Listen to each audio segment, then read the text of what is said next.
साल 2005 के बाद एक शिप भारत के बंदरगाह पे डॉक हो रखा था, जिसमें कि इंटेल कंपनी के मिलियंस ऑफ यूएस डॉलर का हाई टेक सेमीकंडक्टर इंडस्ट्री का सामान जो था, ये भारत की सेमीकंडक्टर इंडस्ट्री की शुरुआत हो सकती थी। लेकिन हुआ क्या? वो सिर्फ अपना सामान ही अनलोड नहीं कर पाई, बल्कि वापस मुड़ी और सीधा चाइना चलेगी। क्यों? ब्यूरोक्रेटिक हर्डल्स और desire to charge storage fees.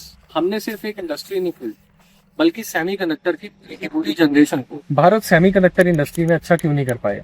जब भारत के 60 इयर्स के डिसीजन का एनालिसिस किया गया तो समझ आया कि भारत जो है वो ब्रेव और बोल्ड डिसीजन जो कि इकोनॉमिक्स में होने चाहिए उसको लेने से बचता रहा।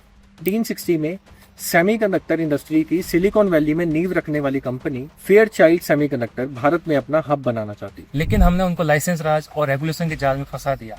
नतीजा? वो मलेशिया चले गए और आज की डेट में मलेशिया हर साल लगभग 100 बिलियन यूएस डॉलर का इलेक्ट्रॉनिक्स का सामान एक्सपोर्ट करता है। फिर आया 1969।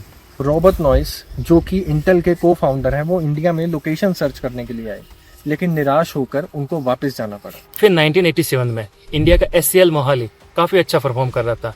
हम दुनिया से केवल 2 साल पीछे थे। लेकिन 1989 में एक मिस्टीरियसली लगी आग ने पूरी फैक्ट्री को ही तबाह कर दिया। और सबसे दुखद बात, हमने उसको 1 डिकेड तक खड़ा ही नहीं किया।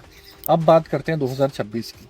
इंडियन गवर्नमेंट सेमीकंडक्टर इंडस्ट्री का दोबारा से कम बैक करने की कोशिश करेगी, और ये शायद अब तक की सबसे बड़ी बेट है।